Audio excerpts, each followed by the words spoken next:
We are born free. And we will die free. The time in between, though, that's complicated.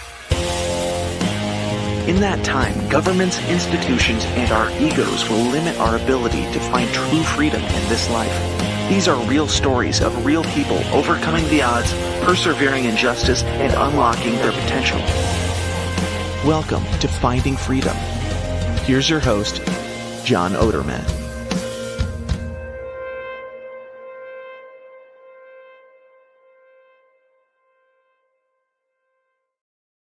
What is up, everybody, and welcome back to another episode of Finding Freedom right here on the Lions of Liberty Podcast Network. And excited today to bring you a guest that you might be familiar with from Twitter. I'll introduce her in just a moment here. But the topic we're going to talk about today, the problems with corporate America, really the structure of corporate America that has been rotting from the inside out, that I saw with my 16 years working for 4 different companies in corporate America. We're going to dig into that today, and you hear some insights that probably you haven't heard anywhere else. But before we get to that, I just want to remind you guys about Fox and Sons Coffee. Fox and Sons Coffee, of course, owner Stephen Fox was on my show last episode talking about a attack on him that came about a few weeks ago, a cancellation attack, and how to respond to it with grace, which I thought was really awesome to hear and was a great conversation. So if you missed that, go back and check it out. And also, if you need some coffee, go to Fox and Sons. That's Fox, the letter N, sons.com, and put in promo code John, JOHN, and you'll get $15 off an order of $40 or more. All right. With that being said, let's bring in my guest for today. And my guest is Amanda Goodall. She is known as the Job Chick. She is a career strategist, and she's helped professionals navigate the rapidly changing job market for years. She has identified what she calls the corporate revolution, really at a high level, talking about this global shift that we're seeing, where companies, companies operate in a way that they're reducing their headcount, maybe in confusing ways by saying they're not, but they actually are. They're offshoring jobs, and this is leading to all kinds of career instability. Through her work, Amanda equips people with the tools and strategies to stand out, adapt, and to secure meaningful opportunities in this challenging environment. Amanda, welcome to Finding Freedom. Thank you so much, John. This is great to be able to talk about this because everybody is feeling it, and I don't sugarcoat anything. So, it's always great to talk about what's actually happening out there. For sure. And there's a lot of people out there, probably many listening to this, that have gone through situations where they're laid off, and they're kind of, submitting 25, 50, 100 resumes, and they're not hearing anything back. Like what is happening? So we're going to dig into what you think is actually happening there. But before we do, for my audience members who don't know who you are and don't know, a lot about you, maybe if you could just kind of fill them in on, what brought you in to the work you're doing now, helping people, to navigate this challenging work environment. Yeah, sure. Yeah, I've been the Job Chick for over 20 years. And what does that mean? Well, I used to help people on their career path. It slowly turned into looking at what's going on behind the scenes. 10, 15 years ago, when jobs started to get a little bit harder, it was a little more competitive, ATS came into view, a lot of things changed, and people are like, what do I do? And they were applying. It's not to the levels that they are now, where they're just throwing out hundreds and hundreds of resumes and not hearing back. But it made me look inside companies and really dig into the workforce data. So what I deal with now is actually dealing with, what's going on. It's called workforce intelligence. What does that mean? I dig up all the stuff that I probably shouldn't know about companies, but it's all out there. It's available, and put it all together to see what's actually happening, and tie it into their SEC filings and their earnings calls and whatnot. So I work with corporations, I work with legal, and I work with investors for the most part. And I put out all the information that I do find to help people looking for jobs or just trying to find answers to what is actually happening, and why as a whole, why as society are we struggling to find jobs? So, yes, it sounds like doom, but if you take the information and put it together, you can actually use it to really figure out how to plan your attack to find your next role. Right. Yeah, I think we're going through a major restructuring in corporate America, right? And that's playing out, in live time right in front of us. Like I said at the top, I worked for 4 different, companies of different sizes, small to mid-size to large-size corporations.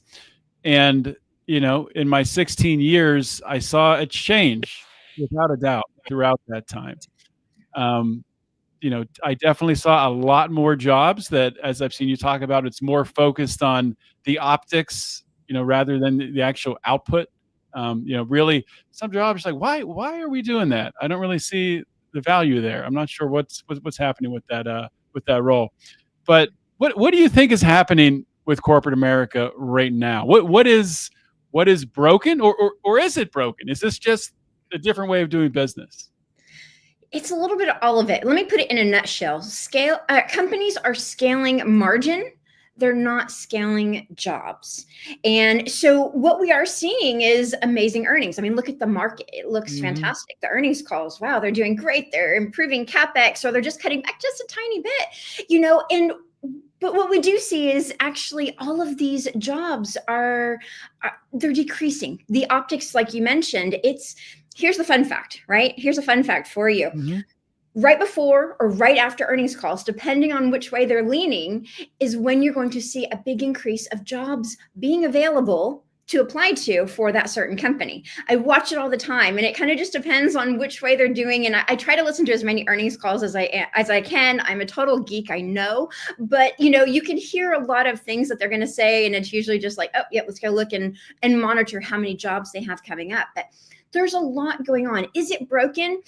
No, I don't think it's broken. I think that's the wrong word to use. But what I would say is that we're not auditing the real labor market and actually seeing what's going on. So right now, corporates are all about the money. I get it. As a CEO, your job is to the shareholders to make them money, right? I totally understand that, and I get corporates, and I love businesses that grow and watching them scale. But what's happening right now is it's not just a U.S. problem; it is a global problem, and we have a lot of massive global corporations as well. So this is happening on a very wide scale. So broken, no. Problematic, absolutely. For sure. And it's a problem, maybe not so much for the corporations, but for the individuals who are looking to feed their families and keep a roof over their head by working a 9 to 5. So this term, the corporate revolution, it's in the title for today's show. I don't know if you coined the term or where it came from, but can you tell us about what it means to you? What does the corporate revolution mean to you? Yeah, I did actually coin it. I'm actually working on a book under this whole concept as well. I didn't create it to be noble or something like that. Everybody's like, oh no, the revolution is when people uprise. Well, it's actually the opposite. The corporates have done the uprising, right? They have changed so rapidly on what they're doing, and it's shaping what society is, between restructuring, AI, offshoring, nearshoring, adding H-1Bs, which isn't new, but it's still a problem. We are seeing this fast, rapid scale change, and it's changing, like I said, it's changing the entire globe. It is changing everything that's going on with society, and we're seeing it in so many factors. The very fact that the average job search these days is 24 plus weeks. That's a long time, and after crazy, yeah. Yeah. And after 27 weeks, you're not even calculated by the BLS on being unemployed. And so many people, and I know you've seen this as well online and heard this from people, that they're looking for a job for well over a year. And that is just what's happening. And unfortunately, with this corporate revolution that's going on, there's nobody stopping them. And so they're just running full steam ahead and doing whatever they can. And, it's shocking to me when you hear, people like any of the CEOs, and I think Nadella said it recently, Microsoft CEO, he actually mentioned, the head count has remained relatively unchanged. And that is so true. The head count numbers are staying the same. That's what I'm seeing in my data as well. But there's not the jobs. There might be some listings, but what we are seeing is this heavy, heavy offshoring going on with all the different companies. And I've been trying to focus that recently on the Mag 7, just looking at them because they are some of the biggest employers, right? And in just trying to look at, okay, what's offshoring, what's actually the H-1B issue, how much is nearshoring, and how many US jobs are there, and are they declining, where are they declining, and what fields? Everybody's like, oh, the whole learn to code thing was an issue, and now we have the problem with tech. But what other areas and job functions are we seeing decrease? And and again, I match all of that up with their earnings calls and everything that they're doing as a company that they put out, because PR spin is great, right? It's very hard to decode all of it, but when you match it up and overlay it, it is incredible to watch. Yeah, something you talked about a moment ago, how the numbers that the BLS puts out really, they're not real. And we see the unemployment rate; it's around 4%. I don't think anybody believes that actually, that's the unemployment rate. But have we reached a point in time where just nobody believes these numbers that at least on a labor front that the government is putting out?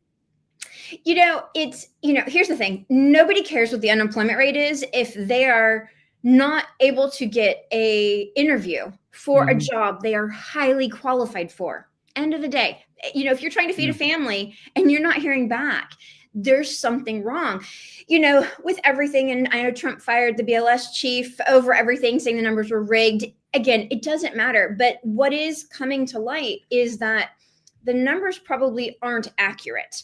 And, we are seeing the revisions, and revisions aren't new. They always happen. They always have happened. So everybody can blame a certain party or whatnot, but it's always been a thing. Right. So, but 4.2%, no, I don't buy it. I never have. But, I think the really good part with all of this is that the American public is starting to go, wait a minute, this is not what we're feeling. So it is acknowledging the fact that we're not crazy. It's not just happening to you. This is a bigger issue. And I'm glad it's being talked about, as much as I hate that it's happening and we're seeing this, but the very fact that this is a conversation these days is fantastic, because it allows us to take more control over what's going on, what gets put out into the media, and also, just that people are become more aware to try to figure out the facts themselves, because the data is out there. It's hard to look at. I'm not going to lie, I spent hours doing it, but it is there. So I love the awareness it is bringing. What happens with BLS now? Do I think people are going to believe it? No, I don't. Not until everybody is back in jobs and we're not struggling with what we are right now, which is, very high unemployment for everybody, just driving around Uber and having gigs. That's not a job. And, so yeah, things have to change before we start believing it. And at that point, it still has to match with what's going on. Well, I think it's an interesting, so when we talk about like solutions to this, right? I think it's pretty diverse. On the one side, it's really comes down to the individual. What does the individual want to do? And I do want you to talk about some tactics that you have for individuals to find work in this marketplace. But yeah, it comes down, maybe, like someone like myself, I got a real sour taste from, what happened to me in corporate America. And I've gone off into entrepreneurship, which not everyone wants to do. A lot of people want nothing to do with that, right? They just want to find a job. They just want to work. That's perfectly fine. But I think we're seeing some people maybe getting that nudge into entrepreneurship and out of the corporate space. And kind of what worries me is, thinking 2, 5, 10 years from now. I mean, normally I would say 5, 10 years from now, but things are moving so quickly. It's like next year, 2 years, when things are moving so fast. When we end up in a place where the jobs just aren't there, AI is taking those jobs. Other automations are taking those jobs. Jobs are continuing to be offshored, and people can't find work. Where do you see this leading? And then I want to get to how do people navigate it? But let's first address, where do you think this is leading in the next year, 2 years, 3 years? That is the golden question. I get asked that on a daily. I kid you not. My DMs are either like telling me what's going on in their company, or they're like, "What do I do? What's going to happen?" I don't have a crystal ball. But what I do, especially with like investors and things and people I work with like that are looking what's happening in the next several quarters out. We're in for a tough time right now. Things are not going to change right now. I would say for the next 12 months, it's going to be dicey. I don't think it's necessarily going to get worse. And we are going to see certain industries get a little bit better. Some are going to get a little bit worse. We are going to see that ebb and flow, just like we have been. Nothing's really going to change. It is worrying to see how many are staying outside of the job market right now because they can't find roles. And that, how many months can that compound? That is what my issue is. So even when jobs become more prevalent, maybe 6, 12 months down the line, depending on your industry, the competition is going to be beyond fierce. You think it's bad now. You have all these people that are like, okay, I'll hold it out. Maybe I will create a company and do my best for the next year or two. Hopefully it works, But if it doesn't, and a lot of businesses do fail, I advise a lot of companies, and, not to be like a Debbie Downer with that, but not many companies survive. And especially in such a harsh reality that we are in right now. I mean, this is a hard market, even for a regular business, right? So, we are going to see this massive competition that just happened. So we are in this for the long run, medium to long run, I should say. Everybody says like it's a stagflation issue, and where it's just bad for a long time. So it just stays not great. That's what I think that we're going to be at. It doesn't mean that you're not going to be able to find a job. It doesn't mean that companies are not going to be hiring. They will. You just have to go about it differently. And know that it's going to be hard. And I think our mentality has to shift a little bit on how we think about jobs, how we think about corporates. A lot of people are actually really done with corporates, just seeing what's going on now. They're just like, I am never working in a corporate job again. And I get that, so small, medium businesses are primed to grow right now. So it's really good to look into them as well. Yeah. I know a lot of people who say they're done with corporates.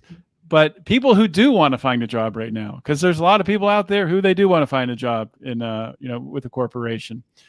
What are the secrets? What are the hacks? What are the ways to stand out so you can actually get your resume in front of a human being? I mean, it's amazing to think that, but get past the AI and a human being looks at your resume.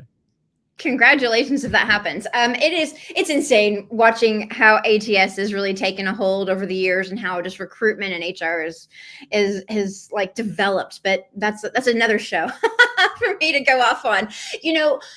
Everything that, before I really focused on, the workforce intelligence side, when I was dealing with, job seekers, I primarily dealt with directors on up, and primarily executives, to be completely honest. So to really dive into this whole picture is incredible.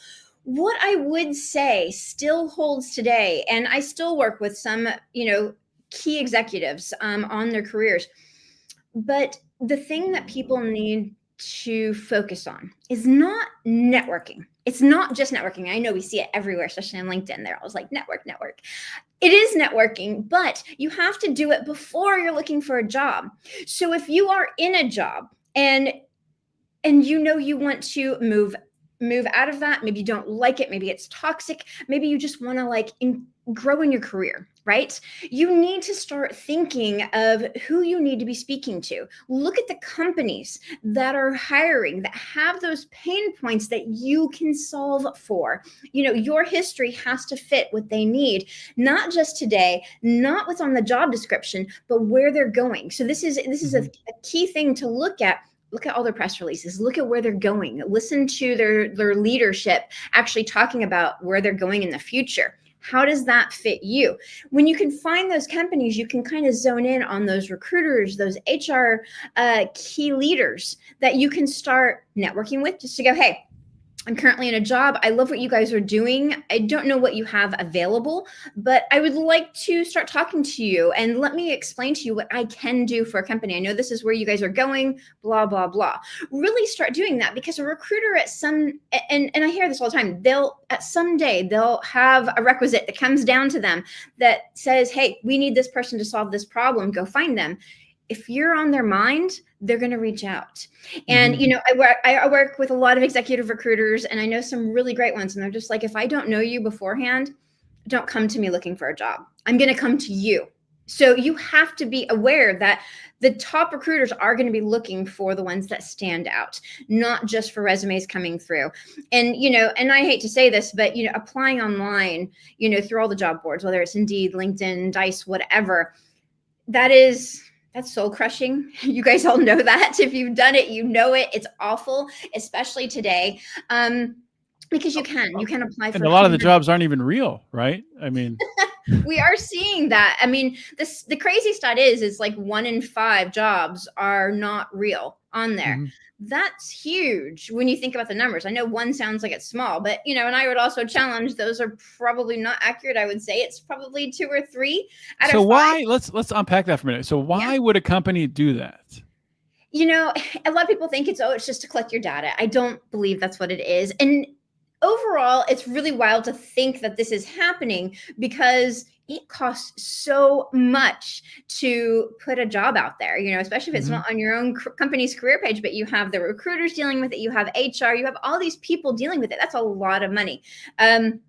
So it's wild to look at. However, it does come down to that optics issue. They want to make sure that everybody sees them growing as a company. Again, it's that ROI. It's the margins. Quarter to quarter. Yeah. Yes, exactly. And, to see it not change and to see the headcount stay the same over especially the last 2 years, it's been really incredible to look at the bigger companies. Just their headcount is just like, it's just right there. It's just hovering. And, they're just doing it for optics. Why they're doing that, I don't know. I other than the fact that I can say that they're trying to make the shareholders happy, and they want people to know the company's doing great and come apply because we're doing fantastic. We're hiring, right? And until you get into the throw of things where you're not hearing back, and the jobs aren't being offered, or it gets pulled or whatnot, or there's a hiring freeze, you don't really know. But you are there doing that. We have issues with all of that, and corporates aren't going to change that. We just have to know that if you do apply through job boards, know that it's going to be rough, and it's going to be rough either way. Even if you are trying to get out there and network or work with other, recruiters and HR, it's still going to be it's going to be a tough time. It's just what it is right now. I think we really have to become more aware of our mentality. Think of our work in a job, whether you work in a corporation or any job. And as much as I hate to say, don't be loyal to a company, we need to look out for ourselves, right? Yeah. They're gonna lay you off any day, and we have to look out for ourselves. And I think the mentality that we need to start taking is realizing that once you get in a job, you need to be looking for another one. Not that you're leaving tomorrow, but you need to start realizing what other companies, okay, what has been my experience over this last month of just starting this job? Okay, what have I done? What are these other, adjacent companies doing that I could also be in? Start looking, start doing that networking with recruiters and kind of getting out there. We need to think about jobs as almost a contract basis, because companies are not keeping us. And the average, job length that we hold is 3.8 years. Which is not long. So even if you're just like, okay, cool, I'm going to stay here for a year or two, you need to be on point looking for your next role, always, and getting to know the right people. So if jobs are becoming more, I mean, they are still, it's still, for the most part, employees outnumber contractors. But do you think we're going to see an increase in the number of contractors? So it actually is more on a contractor basis? A lot of people ask me that. It'll be interesting if it does go that way. I'm not seeing companies change that dynamic. In fact, I've actually seen contractors being cut pretty heavily on the workforce data. Not to say it's not going to change, but that's what's kind of been going on the last, let's just say, since COVID, right? They are reducing back on contractors.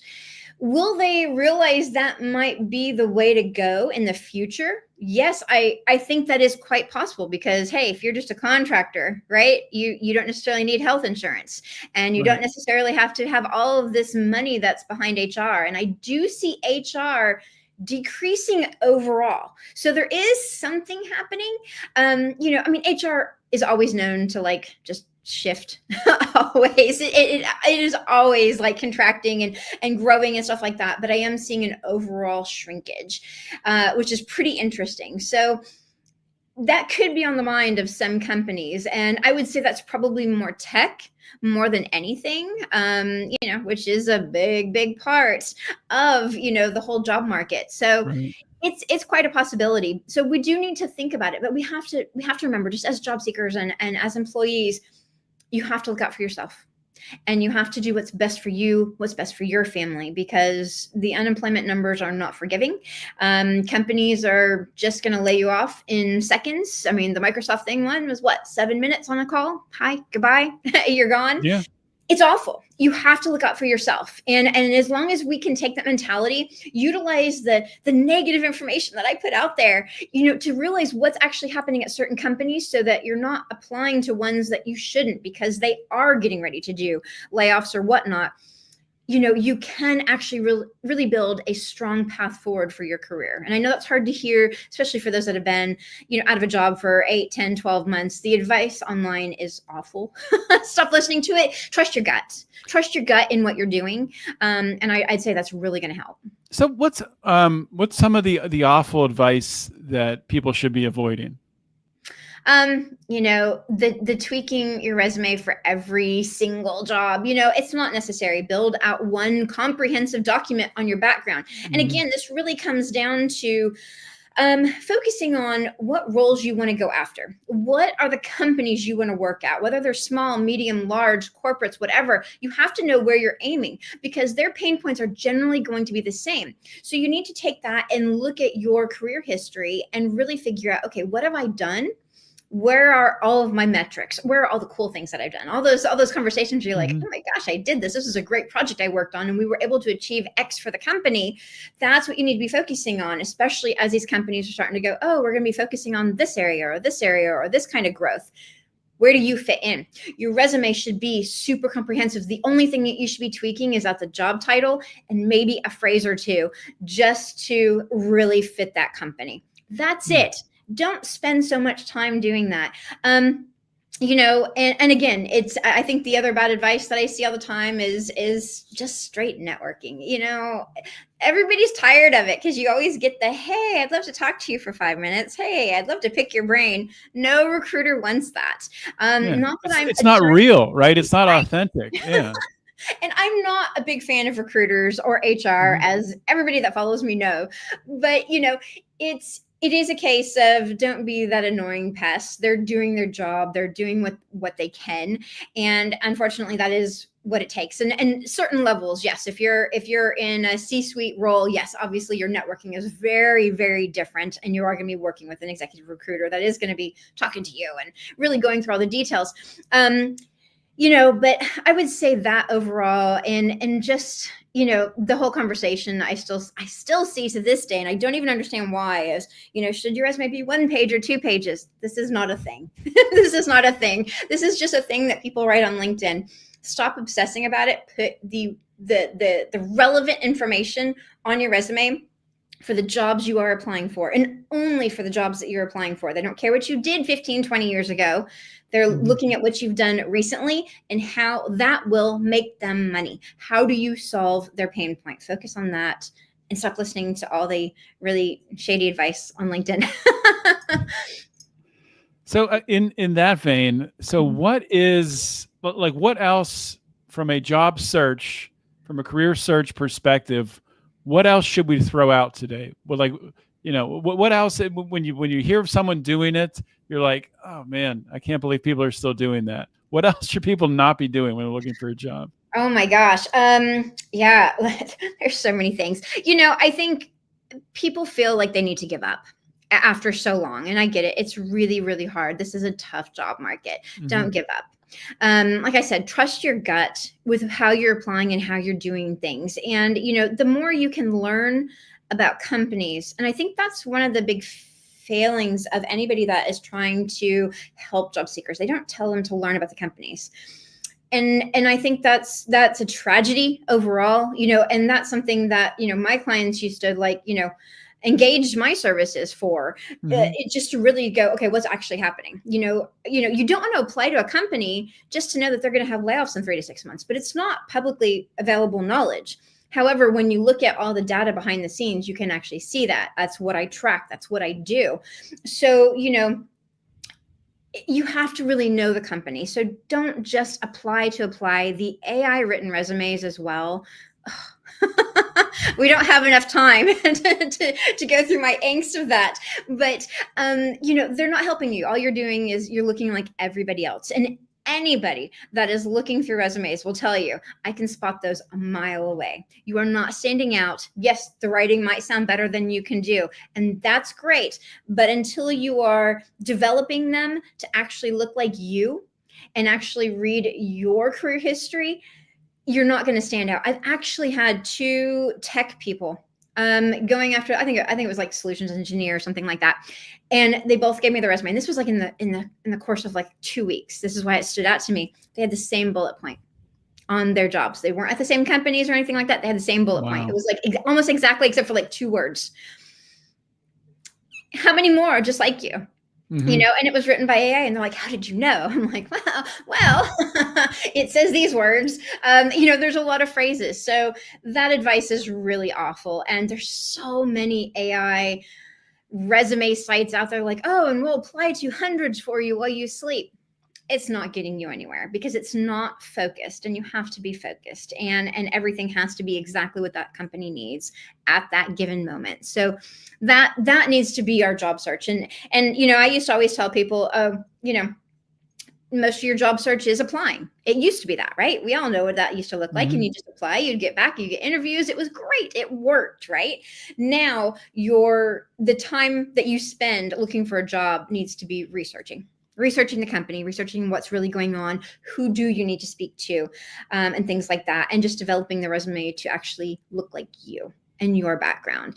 That's where we have to start focusing. So yeah, the advice online is pretty generic. It's all the same. And yes, there's some really good advice. Don't get me wrong. There's good advice on LinkedIn and just anywhere online, but it is harder and harder and harder to find because they all just regurgitate the same information. So yeah, a lot of it is, risk mitigation, right? Like you talked about earlier, how when you're in a job, be looking for that next job because, really you're treating it as a contract. You're treating it as a place you're not going to be forever. So be networking, be looking, be building relationships and researching companies, places that you'll like to land because, your legs could be cut out from under you at any point in time. And the same thing on the other side, like you were just saying, as you're looking for that place to land, don't just take an interview with any company. If they invite you, look at the company, read your work and read your Substack and look at what are they popping up there, as a company that's talking about layoffs. So I think that's all really, really solid advice. One thing that I've seen you talk about before is this phenomenon where people really like millennials, or I guess Gen Xers would be more so. I'm like young Gen X or old millennial, whichever way you want to look at it. So we'll say Gen Xers who are now being passed by younger millennials in management roles and in salary, passed by new hires coming in, passing them on the salary scale. So what should people be doing to I don't know. I mean, to I guess you can't avoid that, but to try to navigate it, to I guess to understand if that's happening to them. Yeah, know that it is happening. It is very real. Mhm. And companies were hiring beforehand. They would let go of the ones that cost more, right? And we are Mhm. seeing that more and more these days. And we are getting the younger hires coming in. And they're paying them pretty well for the level that they are going to be at. We're seeing, the Gen Xers actually being under millennials and realizing they have the same salary even, and you're just like, wait, what's going on? um I don't know what's happening with corporates. I don't know who's running them right now because none of it makes sense. Mhm. you know and again, this just kind of ties into the fact that you know companies are not looking for this loyalty, this knowledge base for most people to have. They're not concerned about that anymore. They want the cheaper workers coming in, or the ones that can just be told what to do, that might understand the technology just a little bit better. Maybe it's an AI tool or something like that, and that's what they're flocking to. So unfortunately, that is what's happening. The stuff that I found yesterday, I actually posted about. It was like 1 in 4 after the age of 50, once you're laid off, you're not finding a job ever again. That's insane. And yes, okay, well, Yeah. 3 out of 4 are. That's 25% of people over 50 that are getting laid off, not finding a job. What is that? That makes you angry, right? Mhm. That it's even being allowed to happen. But I think as long as everybody's just aware of what's going on, be aware of who the company's hiring, be aware of your organization, and watch your org family, and see what's going on, and talk to other people within the organization, and watch the shrinkage or the growing of different org families and functions within your own company. You're going to start seeing what's happening. You'll get a sense of an idea of what might be happening soon. Are they about to hire a bunch of younger candidates and bring them in? Are they going to be coming in from management? You can see this if you discuss this with everybody in your company. And I know there's a lot of Discord channels. They all invite me to them. It's interesting to watch. But there's a lot of Discord channels that people, especially in the larger companies, especially in tech, they all have, so that they can talk about, oh, this is actually what's happening. Because once you get cut off, once you're laid off, it's done. You can't talk to anybody anymore, right? Mhm. So they've kind of developed these things. It's clever, but you can actually see, if you just take it, and you almost need like a big chart on the wall, and draw string everywhere and be like this detective, but you can actually see what's coming. So again, you can actually monitor when your time might come, or when you need to be even more than what the company needs from you, and when you need to talk to your managers, directors, whatnot, to make sure you're doing everything you can to keep your job and to be that candidate, or that employee that they need.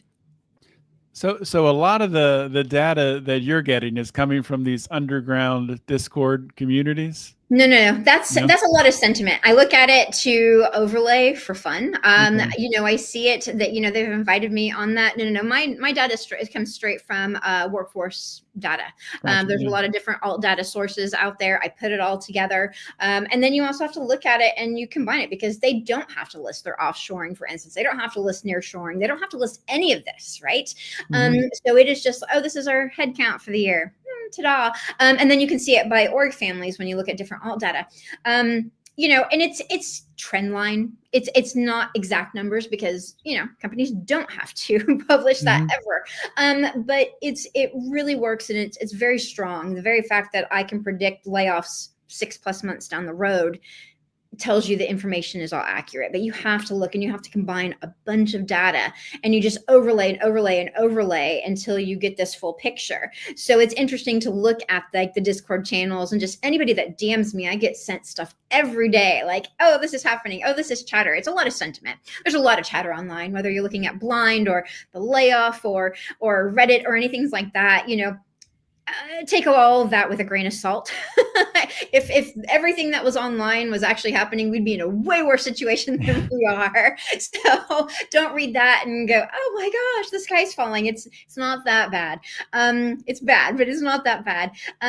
So I take some of it, and you have to like verify a lot of details. So that it's more of the people that contact me, that look at it, and I just kind of compare it to what data I have and go, wow, okay, that's actually making this even stronger. And that's where I put out like the different rumors and things like that, because it's not like the companies are telling me facts. They're not like, hey, Amanda, we're going to lay off 400 people tomorrow. You want to post about it? They're not doing that, unfortunately. But you can actually put a lot of things together, and there's a lot of things just within the org charts, with what I do with the alt data.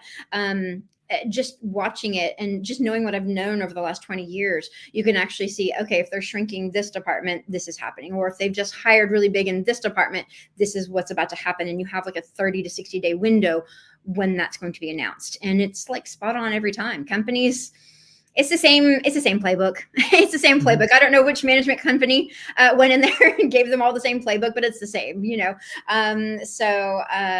it's easily noticeable.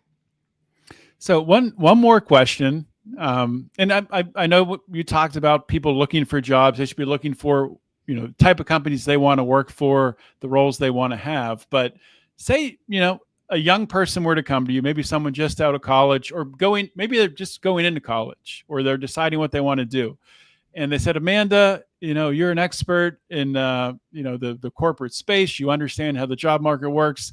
I just want to find a job that pays well. Where I'll have a lot of opportunity. What field should I go into? I would immediately tell them that is not what you should be telling me. Being broad is never a good thing. And I have that even with people that have been in a career for 20, 30 years, like, just tell me where I can go apply. Just tell me what job I should do. No, that doesn't work, because you will just not be in it. And, not that you have to give your all to companies anymore. It's not the same thing. That loyalty is different now, but being broad is not good. Not knowing what you want to do is also not good. I would say, and this is something that I do with everybody that I ever used to work with on this, what are you really good at? What are you really good at? But maybe you're good at it but you are totally burnt out on it, and you don't want to do it anymore. Maybe you're really good at sales, but you're like, I'm not doing that. Maybe it's a case that you're like, I am a great manager, but I am done in this space on what management looks like these days. I don't ever want to do it again. And if you're younger coming in, you do have to look at not necessarily what you are good at or what you want to do, but what interests you with what companies are looking for in the future. I have 9 kids. They're, 16 through 28. So they're all basically adults. And, they've all had to kind of do their same thing of going, okay, what do I really want to do? Is there a career in that? Is there a future in this? And, so it's been interesting to watch them do it. I do have that, I don't normally ever work with anybody that is just starting college or just graduating. So it's interesting just to watch my own kids do that, right, and figure it out. But yeah, look for things that there is a future in, and then figure out where your interests lie and what your skill set might be, just to go, hey, yeah, no, I this job might need this, and I'm really good at X. This looks like something I might want to look at. That's what you need to be focusing on. Don't go broad, don't go wide. You do need to be a little bit more specific, but you have to, if you are specifically starting college now, you specifically need to be looking at where companies are going to be, the industries are going to be in the next 5-10 years. And make sure to take, AI and all of the future proofing of what companies are doing right now. What are they building right now? And seeing where that's going to go. And, talk to people in that industry that have been there for a very long time, and they'll tell you what they really think. And that will allow you not necessarily just to listen to them and take their advice, but to actually go, okay, I need to take all this into consideration. And when you get a lot of different advice pockets like that, you're going to be able to make a much stronger, smarter plan going forward. So, but that advice honestly works for anybody, even if you're not just a new grad or just figuring it out yourself. It works anywhere.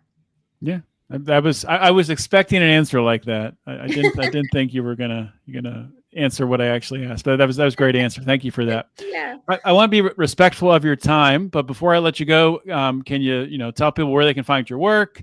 Anything else that you want to plug or share? A sure thing. Yeah, you can find me on X. I'm the job chick. I'm the only career person out there with pink hair. You cannot miss me. And also on my Substack, the Job Chick's Insider Edge, and of course the jobchick.com. You can find me anywhere depending on what you need. So yeah, I love what I do, and as much as a lot of the stuff I put out there is negative, it is important to look at, to know that it's really happening, and it allows you to plan your path better. So for anybody, whether you're a corporate, a job seeker, an investor, whatnot, this is the information you need to know what's going on, because the head count is actually what dictates where companies go and where the markets move. So it's all there. It's all there in the numbers. 100%. Highly recommend following Amanda. So check that out. I'll link to everything she just talked about there on the show notes page as well, as you can find it there at lionsofliberty.com. Amanda, thank you so much for coming on Finding Freedom. Thank you. All right, guys, that is a wrap for today's show. Thank you for watching. Thank you for listening. And as always, if you like the show, if you like what we're doing here at Lions of Liberty with our different shows every Monday, Tuesday, Wednesday, Thursday, and sometimes on Friday with our new show, Politics, please subscribe to our YouTube channel or subscribe whatever podcasting app you listen on. That really helps us out with all the different algorithms. And if you really like the show, leave us a comment, a review, something to boost us up a little bit. Because at the end of the day, we're doing this to bring you some value. So please, anything you can do in return is definitely very much something we appreciate. So thanks for listening again, and we'll talk to you all next week. In the meantime, always remember to keep your head up and the fires of liberty burning.